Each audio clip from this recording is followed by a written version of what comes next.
শিরোচরে অবৈধ মাটি খনন, ভুয়ো পারমিট, ৫ জন গ্রেপ্তার। মুর্শিদাবাদের শিরোচর এলাকায় বড়সড় পুলিশি অভিযান। ভুয়ো সরকারি পারমিট দেখিয়ে অবৈধভাবে মাটি কাটার অভিযোগে ৫ জনকে গ্রেপ্তার করেছে সাগরপাড়া থানা। উদ্ধার হয়েছে ট্রাক্টর, ট্রলি এবং একটি জেসিবি পকলিন মেশিন।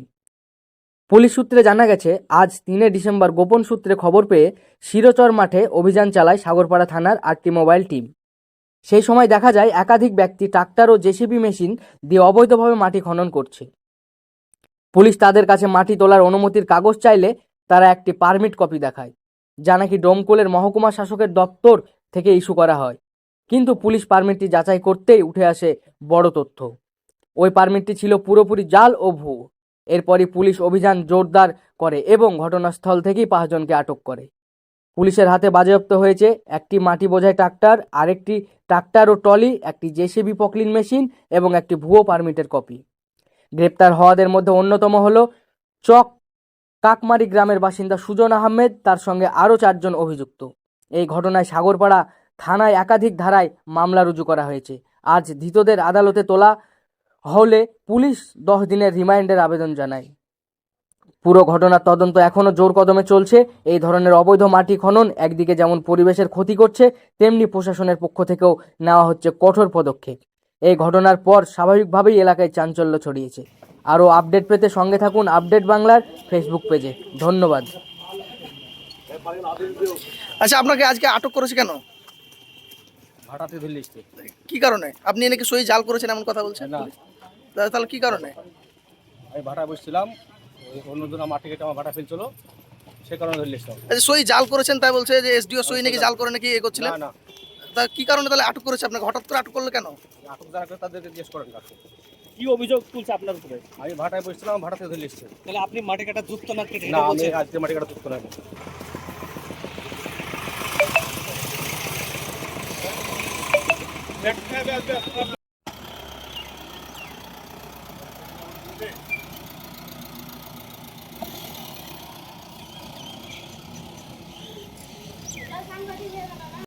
আমরা জানতে পারলাম যে সরকারের যে রাজস্ব, পশ্চিমবঙ্গ সরকারের রাজস্ব পুরো ফাঁকি দিয়ে সে মাটি কাটছিল এবং মাননীয় থানার খুরশিদ আলম সাহেবের নেতৃত্বে আজকে সেই রাজস্ব আদায় যাতে হয় তার জন্য তাকে আটক করেছে ট্রলি সহ।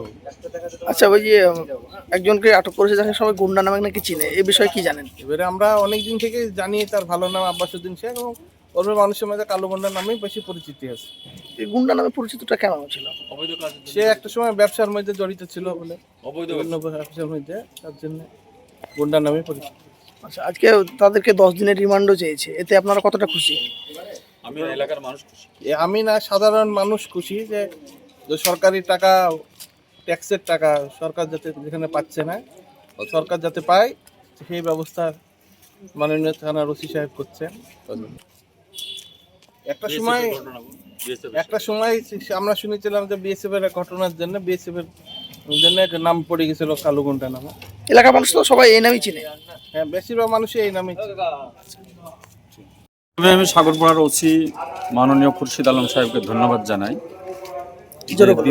দীর্ঘদিনের যে একটা অবৈধ কাজের সঙ্গে জড়িয়ে আছে, পূর্বের রেকর্ড খারাপ, এলাকার মানুষ সবাই জানে, এবং রাতের অন্ধকারে এর আগে ওই অবৈধভাবে মাটি কেটে মাটি পাচার করা থেকে শুরু করে বিভিন্ন অবৈধ কাজের সঙ্গে জড়িয়ে থাকে। রাত্রিতে পুলিশের তৎপরতায় ওসি সাহেবের নির্দেশে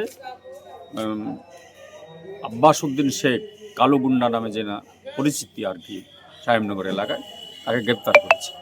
এটা এলাকার মানুষ খুব খুশি। আচ্ছা, এর আগেও একবার সাহসে এসে করে দেয়। এসডিও সাহেবের সই নকল করে অবৈধ কাজ করেছে দীর্ঘ সময় ধরে।